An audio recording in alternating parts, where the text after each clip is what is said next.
A process of considering or reasoning about something is called thinking. So, a thought is an idea or opinion produced by considering or reasoning about something. And it is said to be triggered by our environment or our internal needs to solve problems, make decisions, form concepts, and to communicate. Henry Van Dyke Jr., a Princeton professor, says it is the thoughts that count. So I'm wondering, whose thoughts are we counting? Because we live in a world where decisions are made far away from the people who feel them, where policies are announced without pausing for the human cost, where rules are enforced without empathy, and we are told to adjust, to manage, and to endure. And it's not just the government. In our homes, in our friendships, in our communities, we've also even learned how to perform care. We say it's the thoughts that count as a way of thinking, not thinking deeply enough. Meanwhile, real thoughtfulness is simpler than we make it. It pauses, it considers timing, impact, and consequences. It understands that life is not a template and that people are not policies or a social construct, and realities are not just for entertainment.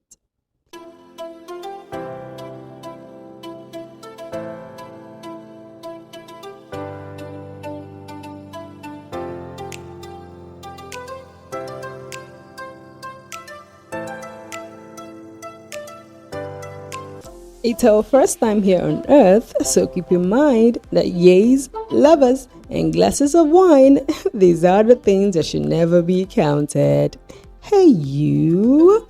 I'm your host, Viva, a girl who's stuck with vision and fantasy. Welcome. This is You Could Pod, where there's endless possibilities of anything you could reckon. Be chill, do your thing while listening on Spotify, Apple Podcasts, YouTube, or whatever you get your podcasts. And don't forget to turn your notification buttons on, because that way I give you all the gist.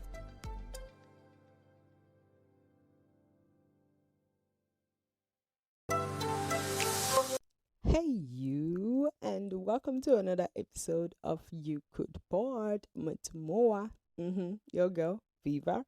And on this episode, the topic of this episode is, drum roll please, of course, I always do with my mouth, thoughts that count. Yes, the topic of this episode is thoughts that count. And in the intro, we already explained what thoughtfulness and thinking is. But first off, I like to say thoughtfulness is a privilege when power is unequal. Thoughtfulness is a privilege when power is unequal. Now, for example, let me start by saying this. I feel like this is something we hear all the time. It's the thoughts that count. If you've not said it, you definitely have heard someone say it or hear people who have said it to someone, okay? Because sometimes we get a gift. We're being gifted or someone is being gifted, and then you hear things like, oh, well, it's the thoughts that count, right? And sometimes it may imply that maybe this was not quite thought about. Maybe this, you just got me this because you got me this. You didn't quite think if I actually needed it, okay? Is this something that is useful? Is this something, it may be small, it may be big, but is this something that I really need? I mean, imagine if you are trying to give someone that obviously has more than you, just like we say, thoughtfulness is a privilege when power is unequal. So when it's unequal, okay, when someone is bigger than the other, and then you're thinking, oh my God, what am I going to give this person who has almost everything? Or what am I going to give this person who clearly has more than me? And it wouldn't look like I didn't think about it, or it wouldn't look like I'm trying to outdo myself or I'm trying to compete. Because sometimes some of the things that we give to people, not that you are thinking it yourself, but they could be thinking, really? This what you're giving me? You think this is what I deserve or what I should get? Based off the fact that they think it may be small, or it's is it really your pocket size? Because you also have to consider that. But the thing is, of course, we'll always hear the thoughts that count. But this episode is not quite about gifting or giving people things and if the thought counts or the thought doesn't count. This particular episode, I got inspiration of, for this episode over the things that has been happening. Okay, our realities. Okay, it's 2026. I live in Nigeria, so I'm always going to take example and talk about where I live in and all that. And one thing that is disappointing and weakening is that many societal decisions are made by people who do not feel the consequences. A whole lot of decisions are 100% and definitely made by people who do not know how it directly impacts or affects us, the people who feel it. Now, let's take, for example, transportation and movement. Now, I'm taking this as the first because it's just the first one. It's just the first one, okay? There's a list. It's just the first one. Now, transportation and movement. We definitely, when it comes to, let's start with the very first thing that is very most expensive now, and that is definitely and will definitely and always increases the cost of living, which is petrol, which is fuel, right? Now, because fall is definitely expensive, a whole lot of stuff is expensive, has become expensive. And movement is something that definitely will happen 150%. People have to move from pillar A to pillar B or somewhere. It's almost impossible for a person not to move. You definitely need a mode of transportation, whether it's public, whether it's private, whether it's anything. There is a transportation and movement in every human being's life.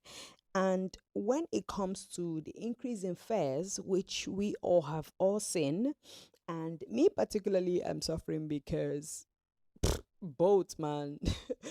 Okay, not to call a particular brand, but e-hailing has become extremely expensive. No, no need for me to say not to call a brand. Both, of course, it has become super expensive. It has become, yes, I say super and expensive together because it's outrageous at this point. It's not just even super expensive, it has become outrageous at this point. And we we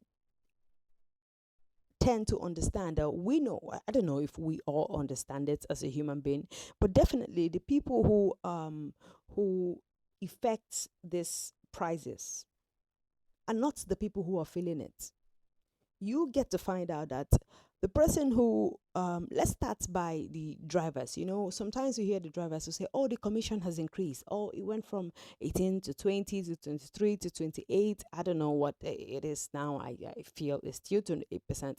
And then people say, oh my god, how much do I make when it's just 28% that I'm gonna get from the cost of the stuff. There are people who are in charge. There are people who are doing this stuff. There are people who are in charge of imputing these prices. And I can confidently tell you that these people do not know what it means. These people do not know what it feels like. These people probably do not use these services. These people, of course, they don't. Are you kidding me? They don't. The prices of fares has increased. The people who do the regular along, who enter buses and taxis, it has increased. And who are the people who decide? The people who drive, the people with security detail, the people who drive around, but they're driving with so much fleets of security details, people who don't commute daily. These are the people who are making this stuff, and people who work 9 to 5 in air conditioned rooms, who are the ones making and imputing this increased fares, change of transportation routes, road construction, convenience. Sometimes they ban certain vehicles. You see some areas they say like, oh, this area has tricycle. This area has auto rickshaw. But for some reason, the police or the government or whoever in charge is deciding that it shouldn't happen anymore. There should be a specific time. People from this time to that time, it shouldn't happen. I will speak for my area where I stay.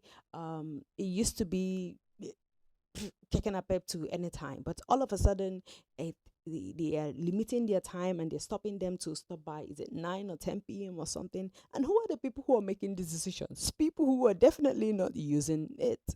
And the thing is, we live in a country, in a society where we tend to forget that there are way more people who are less advantaged than the people who are very much advantaged. Oh my God, it can be less advantaged.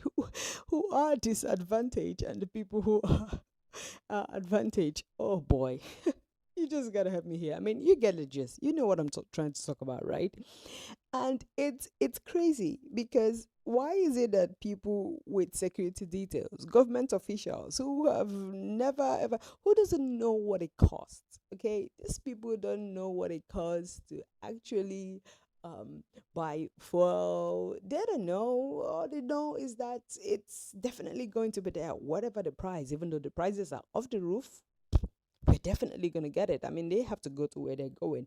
The people who are chilling, people who are 100% chilling and doing their 9 to 5 in air conditions room, they're the ones who are introducing regulations. Okay, and I'm not saying, of course, there's those people are not part of us. I mean, are they really part of the general public?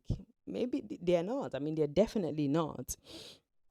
And then who is actually feeling this? Now we have decided, the decision is increase in fares, a change of transportation routes, road construction and convenience, the banning of certain vehicles, and introductions of new regulations. And who are the people who are deciding this? People who drive, people with security details, people who don't commute daily, and people who work 9 to 5 in air-conditioned rooms. Now, who are the people who are definitely feeling it? Students, market men and women, small business owners, service providers on the street, roadside vendors, regular people, who have to go to their jobs every day and come back. They are the people feeling it. So the thoughts is actually being done or being carried out by this other people. It's being carried out by this other set of people, but the people who feel the impact, it's the other side of people, is the other section of the people, the other category of people, the other class of people. Is that really thoughtful? Are we going to say is the thought that counts when it comes to that? If you've never waited 3 hours for a bus, I believe that your thoughts about transport are definitely incomplete. If you've never ever been in any situation that you have to stay out late or whatever because you can't get through transportation for whatever reason, I don't think you should be the one deciding what transportation should be like. I don't think you should be the one deciding the change of route. I don't think you should be the one deciding. If you've never ever entered auto rickshaw, you've never ever entered taxis along and mini buses or the regular buses, I don't think you should be the one banning certain vehicles, because how would you know? You say, oh, we're trying to regulate the city, we're trying to keep everything in check. But how do you know? How would you know? You don't have this experience. So this thought, it's not quite counting at all, because duh, you're obviously not in the right position to be doing that. And the next point is work culture and productivity. Okay. Now, of course, we know that productivity often advices often ignores fatigue. I mean, you hear people who say, "Oh, you have to be productive. Oh my God, you have to do something. You have to always work hard. Make sure you're working hard. Give it to your heart. Consistency, consistency." We hear this all the time. People are screaming consistency everywhere. Be consistent. They forget about that there are so many things that can make you not work harder. There's health. I mean, I don't think I even have to list it because we are humans. We all know the reasons why some things can't be consistent, some things fatigue and health and contest. The contest matters. Have you even spoken to the person that you're deciding that this is it? So the point for work culture and productivity is that productivity 100% advises you to ignore fatigue, ignore your tiredness, okay? Ignore the health, work hard. Consistency. It doesn't matter what you're going through emotionally. It doesn't matter if someone fell off the tree and died. It doesn't matter if someone very close to you, you just lost someone. Always work hard, be consistent, show up every day, no matter what is going on with you. Really? Now, the thought is hustle culture, long work hours. Mondays build discipline and all that stuff. But who are the people who are actually feeling it? Okay? The people feeling it are business owners, of course, definitely. People with domestic helps. The people, sorry, pardon me, the people who are imputing these thoughts, the people who are the one deciding this thought are business owners, the people with domestic help, executives, influencers, and with flexible schedule. But who exactly is it affecting? Is the people with two jobs, okay? People who got side hustles. I'm doing this and doing that, and you're telling me to be 100% consistent in both fields. Come on. We know what the economy is like. We know how hard it is sometimes. Am I really going to do all of that together and be very consistent and not think about tiredness and health and the contest and work harder because working harder pays? Who are the next people who it affects? The parents without support, because parents, as much as I feel like social media, in this era of social media, people think that families and parenting and the family dynamic looks a certain way because of what is seen on social media. But we 100% always forget that there are people who do not even have access to this. There's people who do not know what is going on. Okay, they do not have social media, they do not even own phones that are smart. Okay, we always have to know that. Apart from the fact that there are people who definitely have phones that are smartphones, and they have limited informations. Why? Because can they quite afford the high cost of data to keep up with every point and every time? No.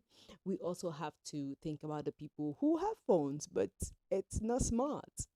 Okay, it's just calls and text messaging and all that. Those phones those phones are still in the market. It still sells, and there are people who buy it, and then there are people who do not even have any at all. So it's not quite really what we see. So when it comes to productivity, the advice is consistency. Do everything you can, ignore anything, make sure that you show up every day. The thought is hustle culture, long work hours. Mondays build discipline. You have to make sure that you get up every day and do something and do something and do something. Who are the people promoting this? Business owners, the people who need you to work hard, the people who you're working for, people with domestic help, okay? People who can afford it, okay? Executive influencers with flexible schedule. They can relax today and decide to work tomorrow will tell you, oh, you're not showing up, you're not very consistent. Maybe you're black and white, you're on a dude. There's so many things that's happening, and the people it's affecting is definitely still affecting them. So let us not 100% forget that. Now we go down to the next point, very important one: education and policy.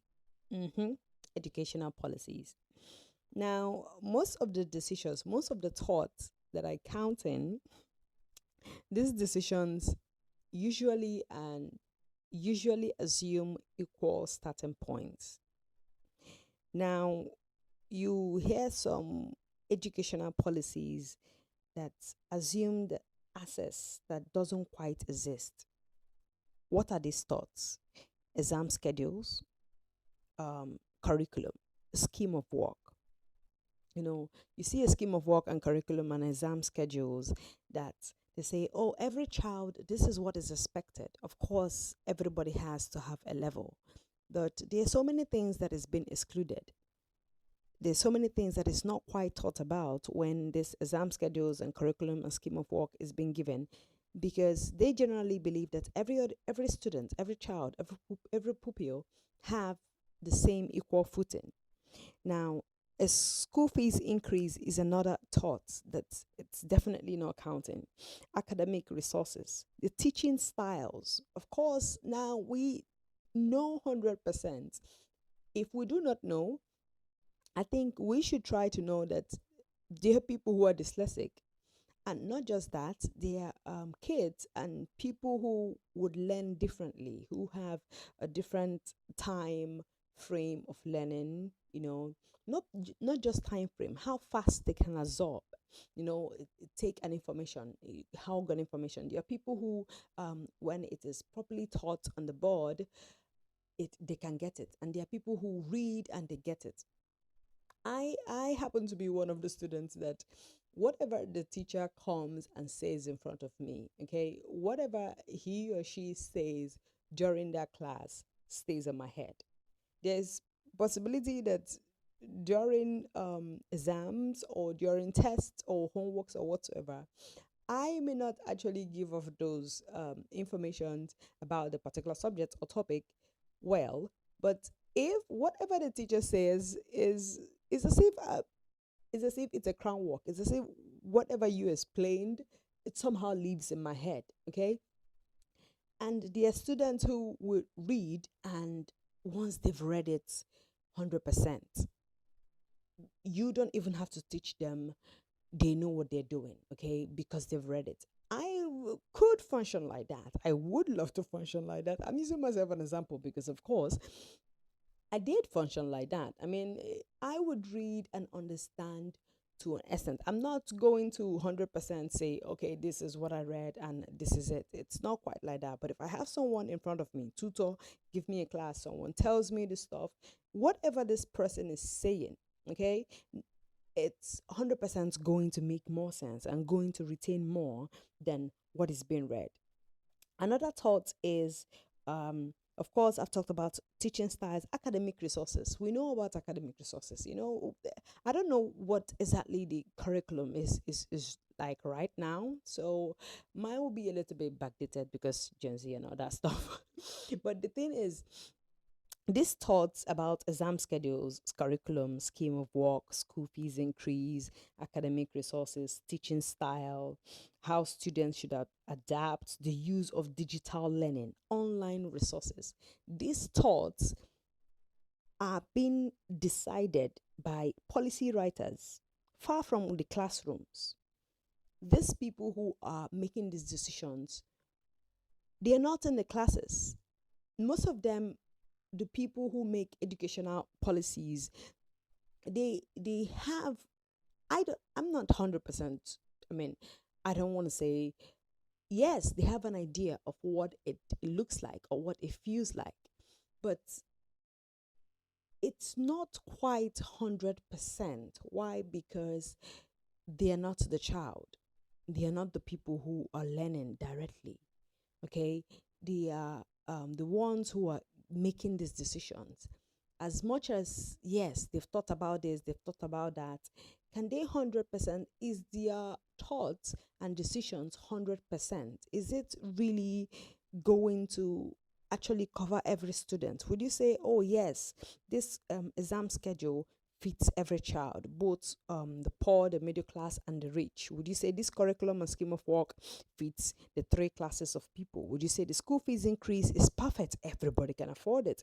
Would you say the academic resources or the teaching styles or the use of digital learning, the online resources? I mean, this is 2026, okay? The world is digitalized, and there's so many things. The child could get that, the child could get that, but it's not quite a level footing. Why? Because everybody is not quite in the same class, okay? So the people who are making these decisions, the people who are having these thoughts, policy writers, like I said, far from the classrooms, committees with a stable internet, okay? People who what do they care? What thing concern them? Like, I mean, they definitely have good network and good internet, and they can afford data. And all. Are you saying that every child can? and the people whose children attend private schools. Those are the people who are making the decisions. This all these thoughts is being decided by people who their kids definitely attend private schools, people with stable income and rich enough, committees with stable internet, and policy writers far from the classroom. And who are the people who are directly feeling it? Overcrowded classrooms. Have you seen some of the stuff we see online about the way the schools are, leaky roofs, no chairs, like students and pupils sitting on the floor, on the floor. It can't be the same. This thought that it's supposed to count is not quite counting. I mean, it's something we can say, well, it's the thoughts that count. It's not counting at all because it's not the same thing. There are students who I believe 100% that they are still students and people in this time and age who can't afford phones. I mean, their parents, not that they directly can afford phones, their parents can't quite afford the latest, the most combative, what exactly they need. It's not there. So when these decisions and thoughts are being made, the people who are deciding is different from the people who are feeling it. The overcrowded classroom, the students without data or access to the resources, parents choosing between fees and food. We have to always understand that Nigeria is the poverty capital of the world. There are way more poor people than there are rich people. They are not that much. As much as it may look like they're so much, they are not. The internet is lying to us. It's not really that bright. Okay? So when it comes to educational policies, the people who are making the decisions about how it should be, exam schedules and the rest, are not the people who are feeling it. So can we really say it's the thoughts that counts? Not really. Now the next point is digital life and media. We know about this myth that says everyone is online. Everybody is online. What are you saying? It's 2026. Please. In today's world, everyone is online. No. And because of that general belief that everyone is online, the thought is mostly online um announcement, only online announcement, online only announcements. You see some announcements, some stuff, some news that is just only online. Why? Because the myth of everyone is online. So the thought is digital form of news. The news is digitalized. I mean, it's in every. Oh, we want to do it. I saw this particular page. I can't quite remember their name. I saw their video. They are doing, I'm not gonna lie, they're doing amazing work. Okay, they're archiving some of these stories and the news in the past that is just paper, that is not in any form of system that people could read. People like me and young people who could use their phones and stuff, and they're doing wonderful jobs. But the thing is, this thought that um online announcement and digital form of news and e-government systems, okay, register just like let's talk, it's 2026. Okay, next year, 2027, January 2027, Nigeria is going to be having a general election. So you're expected to do that online, and of course I understand that it's for people who can afford to do it online. It's for people who should do it online. Of course they should do it online, but the thing is, it's not quite for everyone, because there's still people who do not have phones, who do not have smartphones, or who can afford data to do all of that, and da da da da da da da. So they need to go offline. So when most announcements or news or things that are important are only done online, that thought is not quite there. And who are the people who assumes this? Who are the people who is deciding it? The urban planners, the media houses, tech companies, young and connected elites. These are the people who under believe that everybody is online. Everyone is online. Are you kidding? Of course everyone is online. But who are the people who are getting excluded? Rural populations. Rural populations. Elderly people. People who can't read. We seem to forget that it's not everyone that can read. I mean, there's a saying that black people don't read, or people don't read. I don't think it's just a black people thing. There's a saying that people do not read. If you want to hide something from a black man, that's actually saying. If you want to hide something from a black man, have it in written form. But the thing is, there are people who can't read, okay? And these people who can't navigate forms easily are the people who are being affected with the online only announcement because of the myth and the thoughts that everyone is online. So that thought is not quite there. Convenience for some becomes exclusion for others, because when the people who are assuming that everyone is online, the media houses, tech company, younger people, urban planners, the people who get excluded, elderly people, rural populations, and the people who can't read and navigate forms easily are excluded. So the point I'm trying to make on this particular point is that convenience for some is 100% exclusion for others. Digital life and media, everyone is not online. The thought is not quite counting, because the people who are making the decisions are very, very far from the people who is feeling it. Now let's go down to one that is particularly particular to me. Okay, I feel this one passionately, not for any reason, but because I feel like I know that, not feel, because I know that it should be taken very important, and which is housing and urban planning. Housing and urban planning. Oh my God. Okay. Development without displacement plans. Development without displacement plans. The development that forgets people is destruction in slow motion. I had to say that slowly. A development that forgets people is destruction in slow motion. Now, let's talk about housing.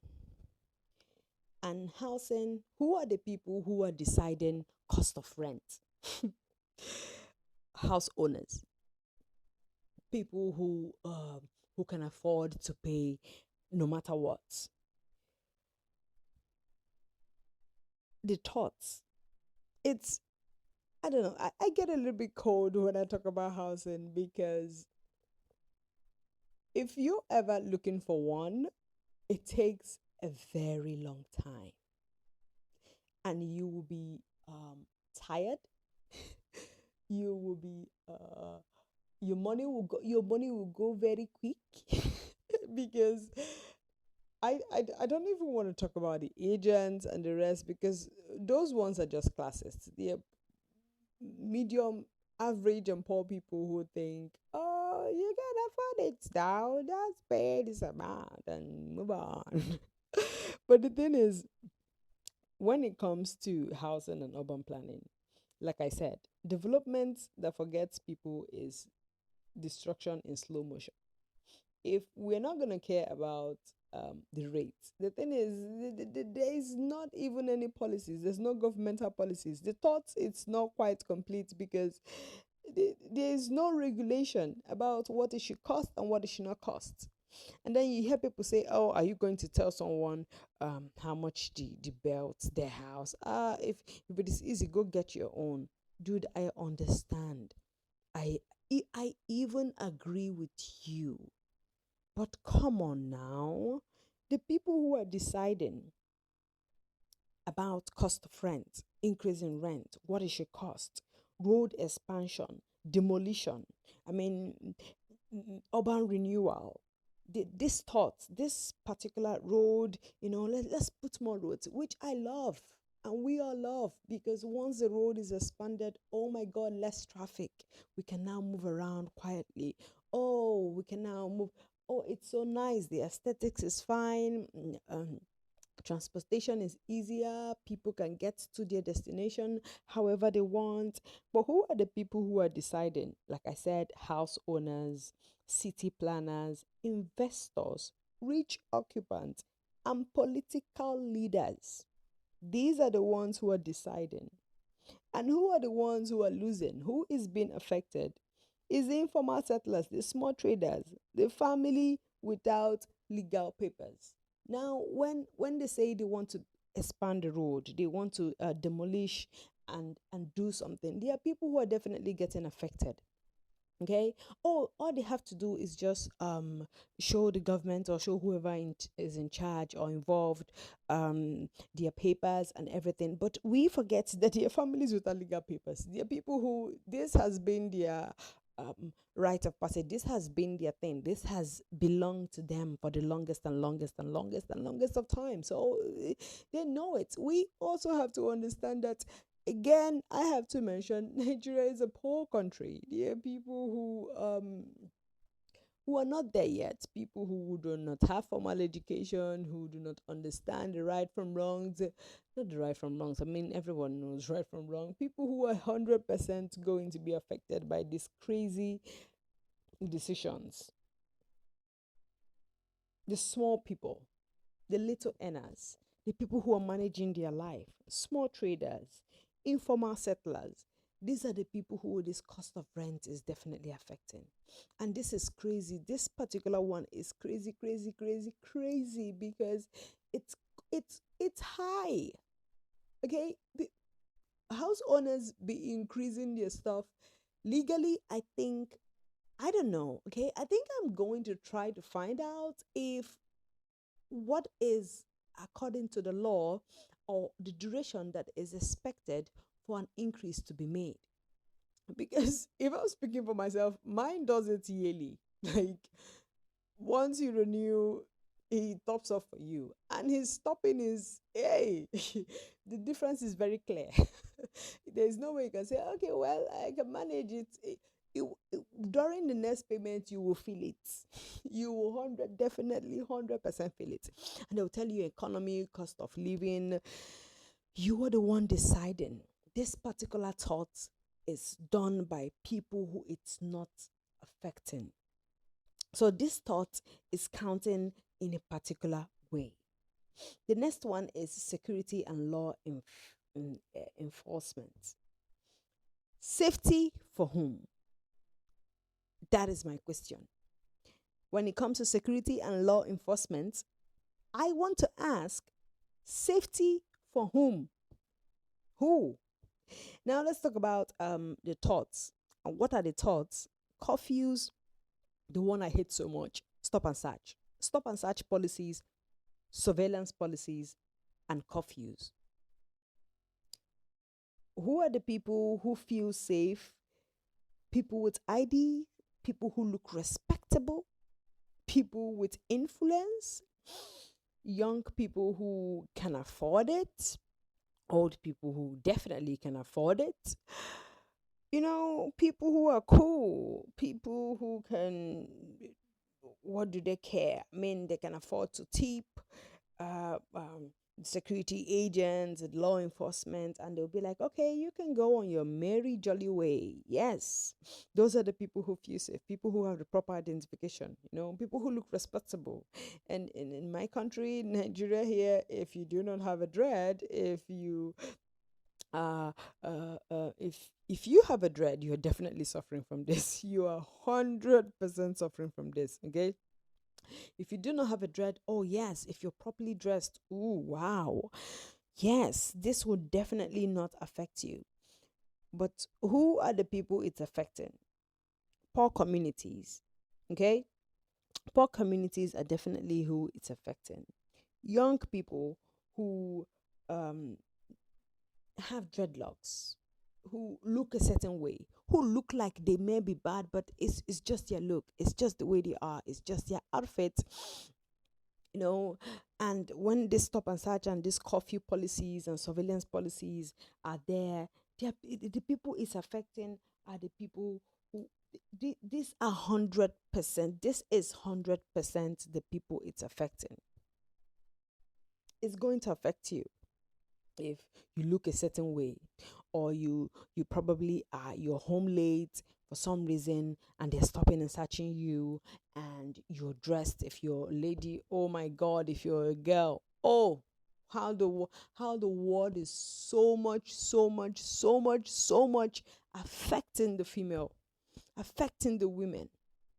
If you dress the way, oh, you dress like a whore, you dress like a hooker, you dress like a shower, you dress like this. I mean, it's at this point, a whore, calling someone a whore, it's not even a big deal anymore. I mean, I don't know about other people, but to a point, I have come to accept it. Okay, I will even blot it out before you say it. Okay, I'm gonna call you that way before you say it, because I know you're definitely going to say it to me. So okay, there you go. There you get it. I'm saying it first. Okay, now it's awkward. But back to what we're saying, with security and law enforcement, you can say it back to people. But who are the people who are actually this thought about curfews, stop and search policies, and surveillance? The people who are feeling safe are the people who look respectable. The people who this security people think, oh, you look good, oh, your voice sound okay, I like the way you look, you're not talking so much, you're this, you're that, you, where did you get this from? I mean, we know what is happening. Okay, the security policies protect some while policing others. If you look a certain way, the security stuff protects you. If you look the other way, then it's policing you. So, exactly my question again, safety for whom? If the security policies protect some while policing others, safety for whom? Down to the next point, the thoughts about healthcare and public services. Healthcare and public services. Policies made from boardroom. Okay, when it comes to healthcare, mm, mm, mm, this one is for everybody. Okay, this one is madunine unudum everybody. Hospital hours, consultation fees, people should plan better. The thought is just plan better. You should have planned. Who even plans for sickness? Like, who plans to be unwell for a particular time? Who does that? Consultation fees. Oh my God. Like, I am I I'm having I'm having this headache, okay, and it's banging and banging and banging in my head. I've taken something that is supposed to calm it down. I've slept enough for it to calm down, but somehow it's still there.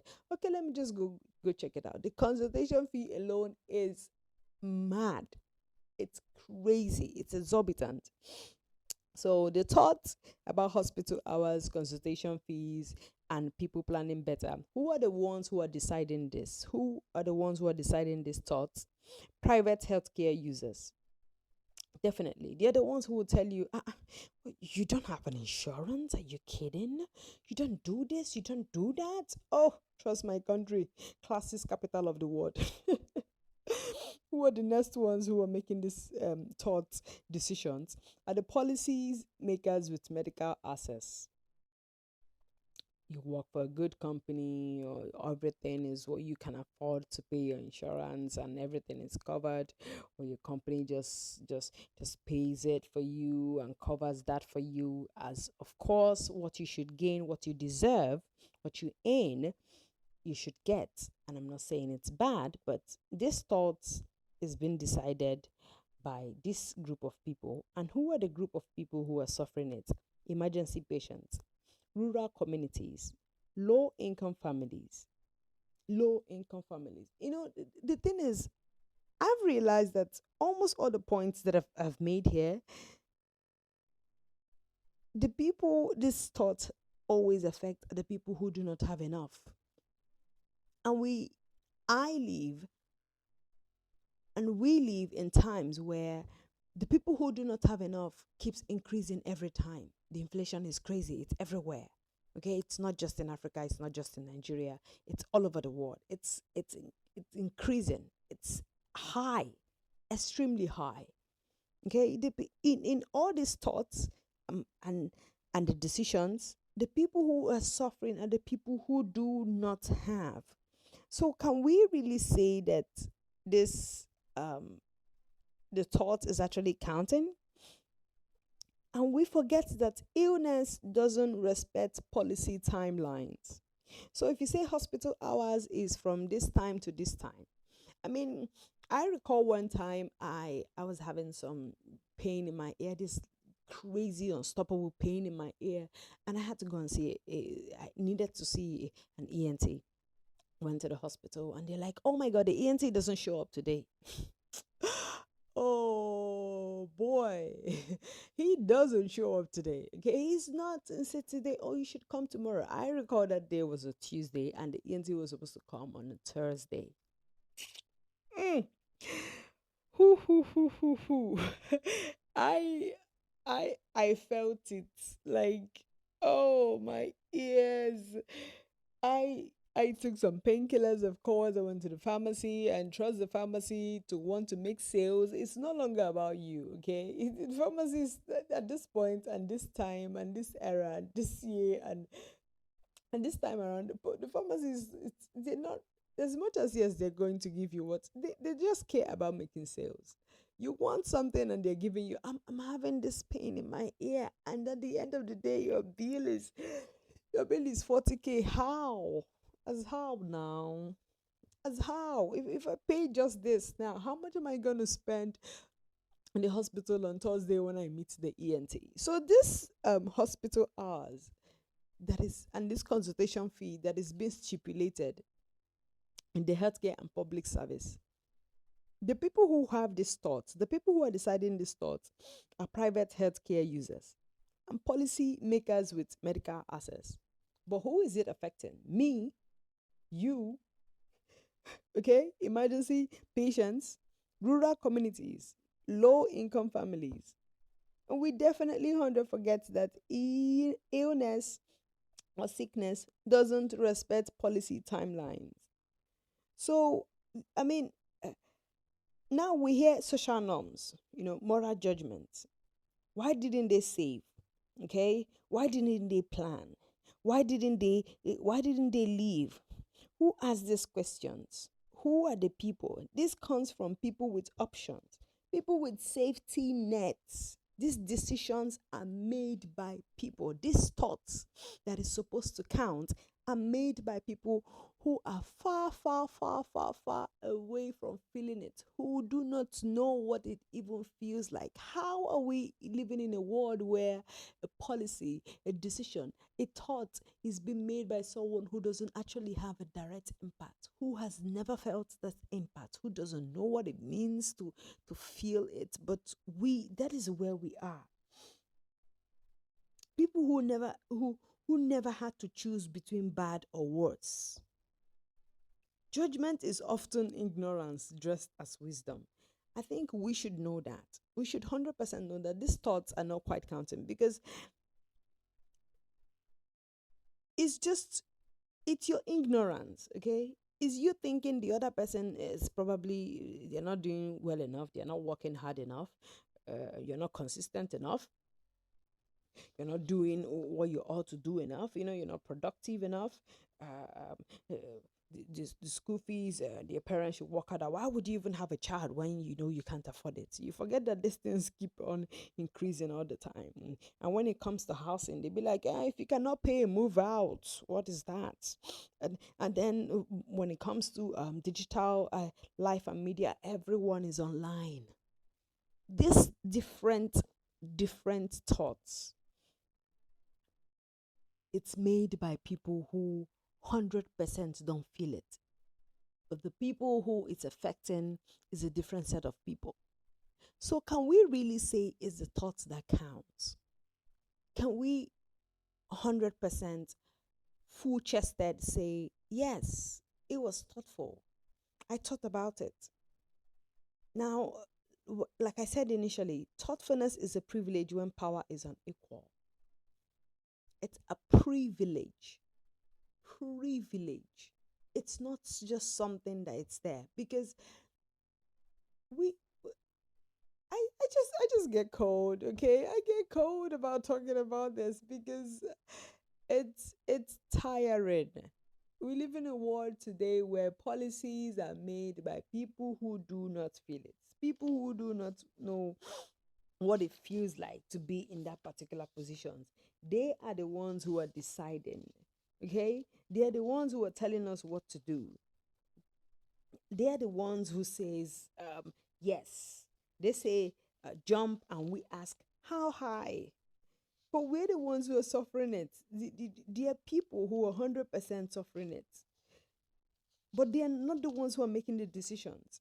Why don't we at least, when allow that these decisions, at least when it is being made, can we have the people who it is directly affecting? Can we have them around? Can we ask them? Can we carefully at least ask them, can I know, what do you think about this policy? What do you think about this policy? Let the thoughts actually count. Because a process of considering or reasoning about something is called thinking.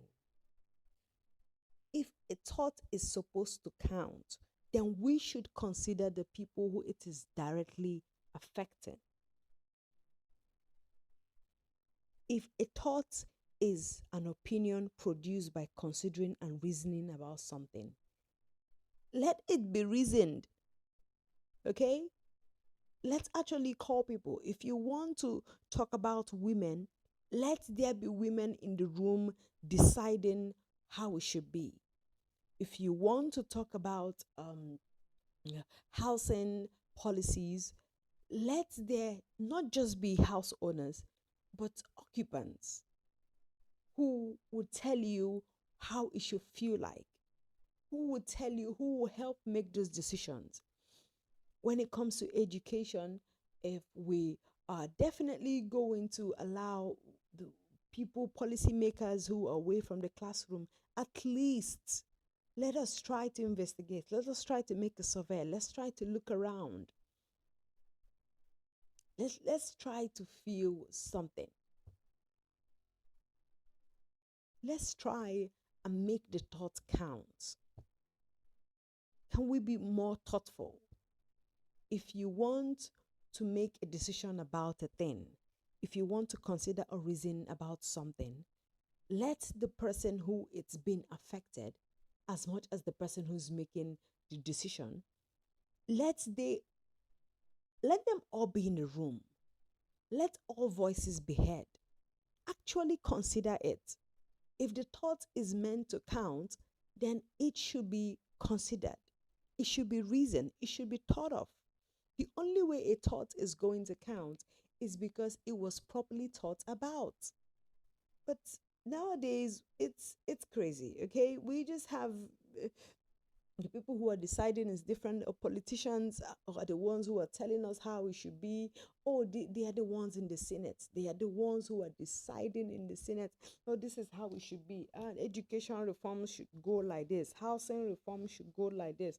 People should have curfews. Security details should stop and search everyone and do this and do that. And they are not directly affected, but they are the ones who are deciding. Transportation should be this way. We should ban this from this because there are some bad seeds who are using this particular transportation. Let's ban this in this rural area. For what?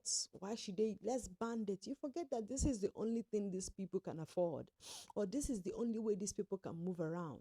And now, because this has been stopped, they have to walk long distance. And yes, it is healthy to take a walk and exercise, but when it is not an exercise, it's a punishment. Okay? When it is not intentional, it's a punishment. When anything is not intentional, it becomes a punishment. So maybe these thoughts are not actually counting. They're not quite counting as we assume that they are counting, because the people who are making these decisions are not the people who are doing it.